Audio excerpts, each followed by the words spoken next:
I think, pertaining to this whole issue of school choice and education was my effort, and I introduced this all 4 sessions, was to repeal compulsory attendance laws. In my view, Cynthia, if we can debate the education and school choice and all of those different proposals all we want, but until we establish the proper authority of where the authority to educate lies, we'll be on the wrong foundation. And I think that we can only establish that by repealing compulsory attendance laws, which necessarily presuppose that the state not only has a compelling interest in the education of children, but that the child is a ward of the state pertaining to education before they are a ward of the family. You're not kidding. I've seen so much, and it sounds like some of our kids are about the same age as even. Now, you've got 5 children? Right, yep. And what's their age span?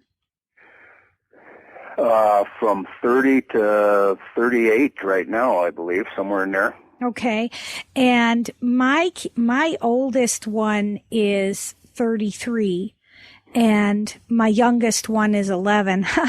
So, yeah, yes, he was born during my first session. Oh. But let me explain to you. It was easier raising the first 5 than it is the last 2, because our government has become so much more intrusive, so much more involved in everything going on. When my earlier children went to public school, if you needed to go up there for any reason, parents could walk in the door and even walk to the classroom and deliver a lunch bag or whatever was left at home. Then I saw the change where they locked all the doors and started treating the parents like we might want to get in and shoot everybody for who knows, you know. Right. And so, but the biggest change that just I became aware of a week ago, my 11-year-old is homeschooled now, but he has a friend who does go to public school, and his friend's mother told me that her son cannot afford to miss any more days of school. Bear in mind, it's only December when she got this letter from the school saying that if he misses any more days, they're going to turn her over to the Division of Family Services for truancy or educational neglect. I mean, these kind of stories should scare all of us, because what we're seeing is the public schools now also linking arms with other governmental entities to try and grow government bigger as a group. You and I both got elected in 94, but in 94, I got elected to my city government and served there until 2002. But my point is that we have the DARE program, and that's where we sent police officers into the public school classrooms. And if you look at the long march in one direction, you start to ask, why would city police officers be walking in a public school classroom?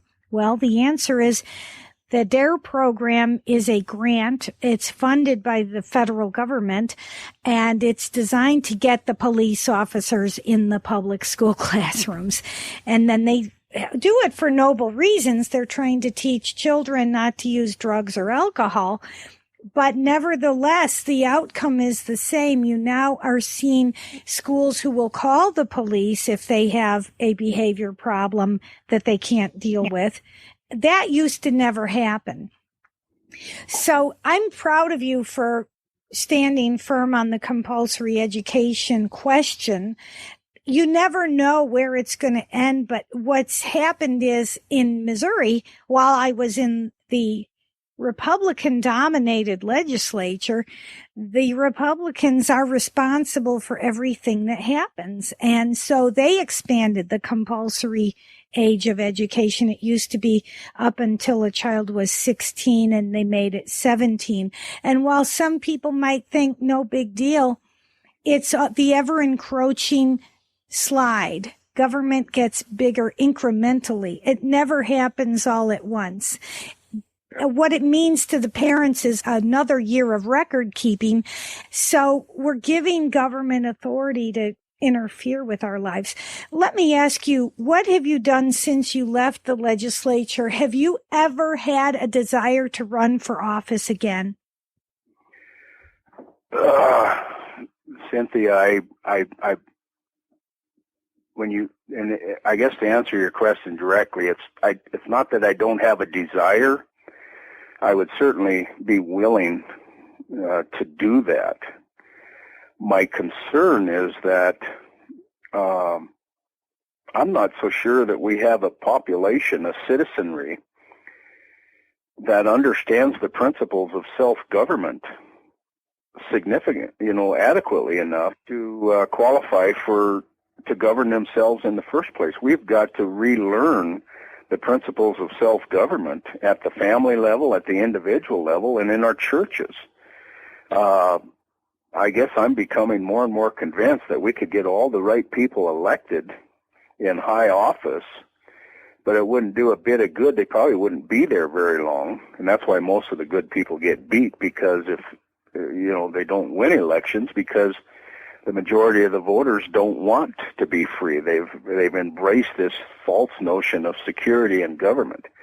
If I could just quickly reference back to your discussion on the compulsory attendance idea, you referred to it, as many people do, as compulsory education.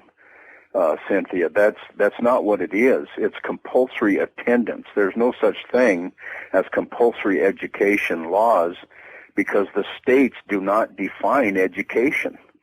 If we actually had compulsory education, then the responsibility would be on the institution of the government schools to actually educate. The states don't define education, and so the compulsory attendance laws are simply that, compulsory attendance. The only requirement of the school, if there is any, is to warehouse the child. That's a very good point. Well taken. Thank you. I accept your correction.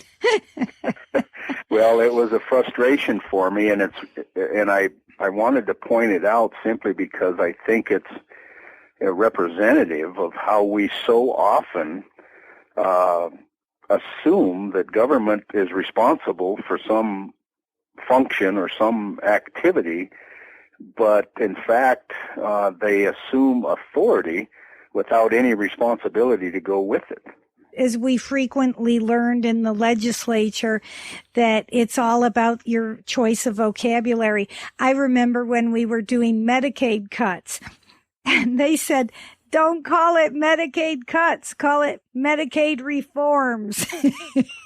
Right. Well, you can come up with any word you want, but eventually it will still settle where it is. It was a cut. Nevertheless, I'm shocked. I have to say, Rick, I am positively shocked to hear a man from Montana say he doesn't believe this country and the voters in this country are capable of desiring the level of liberty and freedom that we could give them through better laws. Can you explain to me, why would that be Montana? I thought you were the most freedom-loving state in the whole country. What happened to Montana? Well, I know a lot of people have that perception, and I suspect that perhaps we're better in that regard than many states, but frankly, and please understand that I know there are plenty of individuals that understand the principles of self-government and they desire freedom. They're out there, but they're in the minority. And my point is that if voters continue to vote in a statist fashion, in other words, they think it's the job of government to perform charity rather than themselves, if they think it's the job of government to school their children and confiscate the property of somebody else, to do that, if they think it's the job of government to take care of them when they're old, rather than all of these are usurpations from the family, by the way. And until we restore the understanding that these types of what are called social functions that government is participating in, that those actually belong to the family, we can never be free. We will always be dependent upon this all-powerful government God, if you will.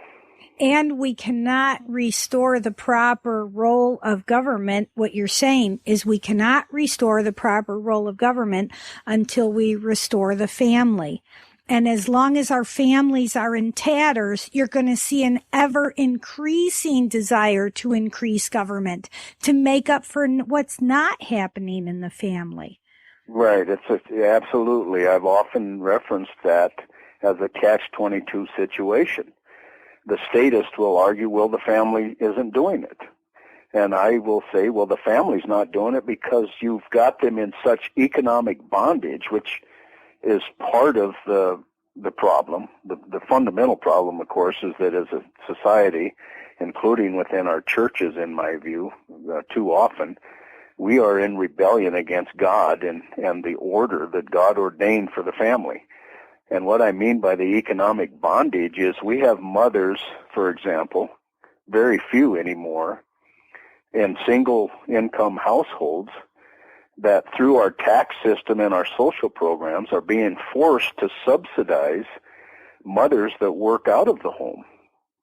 They have a desire to maintain their home and raise their children, and yet those single-income households are subsidizing through our tax code and social programs the educational requirements of mothers that work out of the home, the daycare expenses for many of those mothers that work out of the home, etc. And what really is nauseating about the whole thing is there is a marriage penalty that nobody is acknowledging. So we're so focused on the single mothers and how we're going to help them as a government that we can't see how we're hurting the intact families. Right. I sat on the tax committee for 2 sessions, Cynthia, and I recall often advocating the notion that the tax code of the state or the nation should not be for social and economic manipulation. And I've come to the conclusion that if a person honestly evaluates our tax code in this country, it is primarily for social and economic manipulation.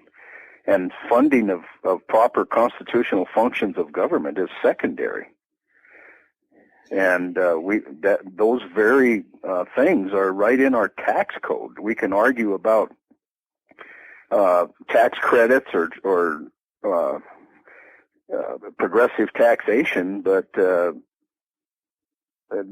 is used for progressive taxation, by the way, in my view, is economic manipulation at its core. You're punishing people for being productive. I also chaired a committee on poverty, and I invited, as the chairman, somebody from the Cato Institute to come out and do a presentation to the Poverty Committee. And he did a magnificent demonstration of how in the state of Missouri, the average single mom makes the equivalent in government subsidies as if she had a job that paid $42,000 a year. Mm-hmm. That is unsurmountable to match. We now are at a point where single people are bearing children without being married, getting enough tax credits that if they got married, they would lose all that bonus. So it's created a disincentive to marriage. And on top of all that, you've got people who are actively getting divorced because they can get better bonuses from the government if they're not married. So we've totally tipped the whole system upside down. Yes, well said. And if I could quickly make a comment on the